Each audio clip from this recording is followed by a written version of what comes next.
and give the call to the Honourable the Deputy Leader of the Opposition. Yeah. Thank you very much, Mr Speaker.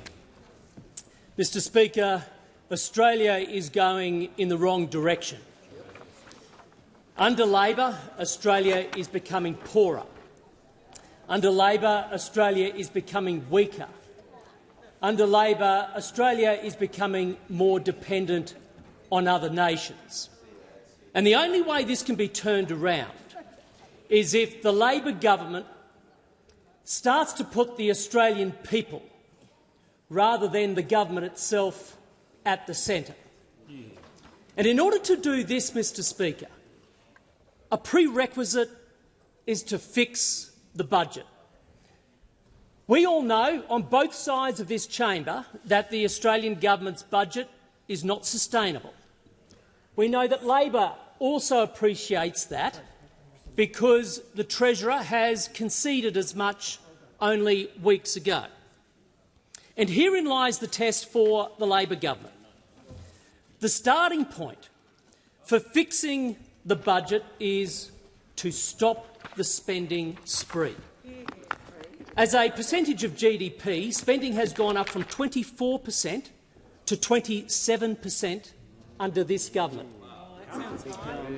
Now, to put that into perspective, Deputy Speaker, that means Labor's spending this year is $160 billion higher than when the coalition left office. Wow.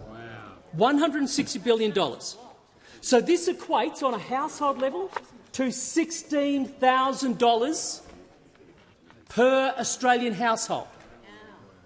You can imagine door-knocking your local community and asking them whether or not this year they're feeling value for money, with an extra $16,000 being paid out by this Commonwealth government. The spending spree is genuinely out of control. And the problem is, what's funding it is more debt. The Treasurer has added more than $112 billion in new debt, which is why this year debt is set to reach $1 trillion. $1 trillion of debt gets hit this year under this Albanese government. Now, of course, nobody would argue that this is not fiscally irresponsible, but more than that, this is morally bankrupt. And it is so, because every single dollar that this Treasurer borrows goes on the shoulders of the next generation. This is akin to the Treasurer taking the credit card where the words are imprinted on it, future generation, and just racking up the debt. It is like the mums and dads of Australia going into their children's rooms, stealing their credit cards and going out on a spending spree, hoping that maybe one day the kids will pay back that debt. That is where this is so morally repugnant, Deputy Speaker. Now, we know that the Australian families have been doing it tough. They've been in household recession, and what have they been doing? Unlike the government, they have been living within their means. If the everyday Australian family has to do it, why shouldn't the Australian government? That's not fair. That's not genuine. I mean, even the National Accounts showed most recently that the savings to income ratio has gone up to 5.2%.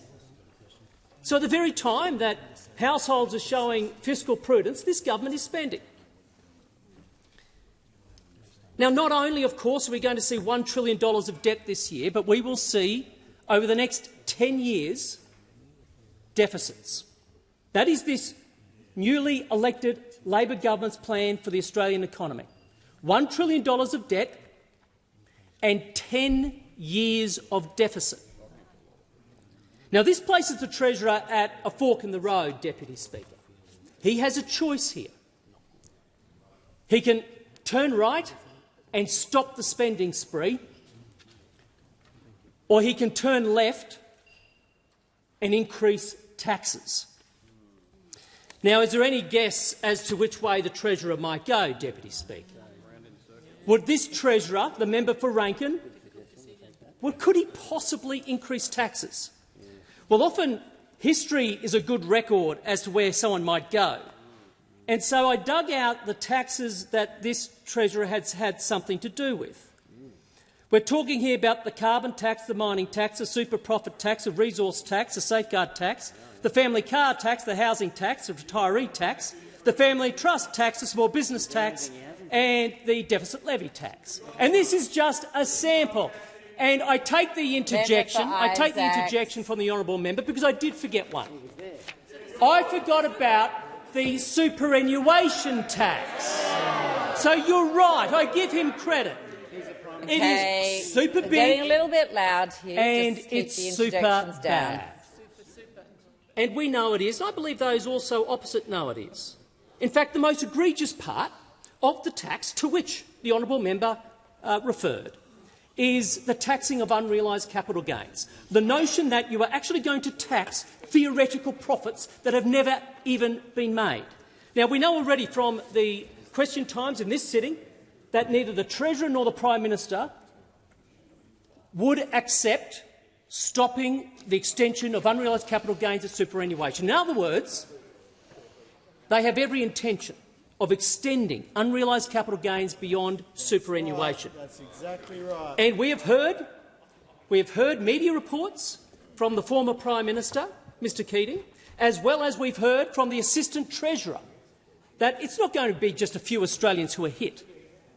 We are going to see everyday young Australians entering the workforce today eventually hit by this new super tax of the Labor Party.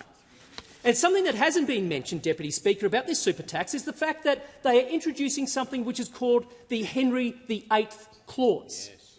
Now, the Henry VIII Clause, for new members who aren't aware of this, basically gives the Treasurer the right, after the bill goes through the House, the Treasurer can unilaterally make his own proclamations of change to the superannuation rules, the tax rules, without having to come back into this parliament, effectively leaving this parliament aside. Now, this Treasurer, there's a story here. He actually does have a history. He was previously titled something in this House when he was on this side. You know what it was? Sir Tax-a-lot. Sir Tax-a-lot. Now, I don't think he we'll did go not into like repeating that remark he again. didn't, Deputy Speaker, he didn't like those comments, and I thought it was for those very reasons, that maybe that it's not the sort of thing one should say. However, the fact that Henry VIII clauses are coming in, we now realise the reason he was offended, he didn't want to be a sir. Why be knighted by the sovereign when you can become the sovereign? Why not? Why not become the royal from Rankin? All hail King Tax-a-lot, the Treasurer of Australia. Excuse me, member for Fairfax. We just had a discussion about the use of that term. You agreed that it might not be the best way to proceed, so let's not repeat it, please. Thank you very much for your wise words, and of course I'll take it, Deputy Speaker. Can we just move to the next part of the Treasurer's life? He has a productivity summit coming up, productivity roundtable. Now, he's already made it very clear that he will put a ruler over the ideas that come to the roundtable on the principle that they be at least budget neutral, but preferably budget positive. In other words, he is looking for more taxes to feed his spending spree. You do not make an economy more productive by raising taxes. In contrast, as Shadow Treasurer, I will put a ruler over the ideas at the round table on the principle that they be at most budget neutral. In other words, higher taxes will not be accepted. It is plausible, of course, that this productivity roundtable is nothing but a ruse. It is a ruse by the Treasurer, who knows very well he has lost control of the budget. He cannot put the spending spree down, and he wants to raise taxes. And so he's got 25 people in a room to give him cover to raise taxes. We on this side of the House are not interested so much in 25 people, but 27 million Australians, and that's who we'll fight for.